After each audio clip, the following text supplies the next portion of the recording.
معاشرے انسان کو جنم دیتی ہے اور انسان معاشرے کو جنم دیتا ہے۔ غصہ ایسا شعر ہے جو تمہاری مستقبل کو بکرا بنا کر کہا جاتا ہے۔ پسندیدہ چیز سے جدائی موت ہے۔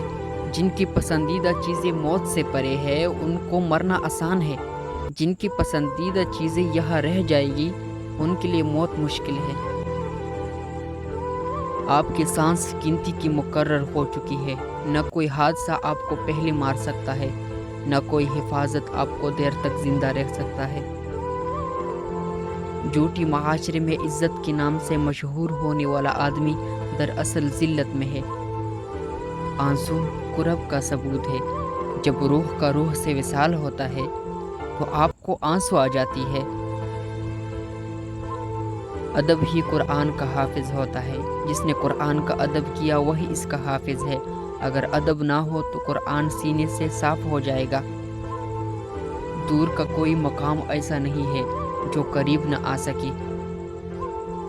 حق کیا ہے؟ استغاث کے مطابق حاصل۔ احسان کیا ہے؟ حق سے زیادہ حاصل۔ محرومی کیا ہے؟ حق سے کم حاصل۔ منافق وہ ہے جو اسلام سے محبت کرے اور مسلمانوں سے نفرت۔ جو آدمی موت سے نہیں نکل سکتا وہ خدا سے کیسے نکل سکتا ہے؟ اپنی ہستی سے زیادہ اپنا نام نہ پلاؤ، نہیں تو پریشان ہو جاؤ گی۔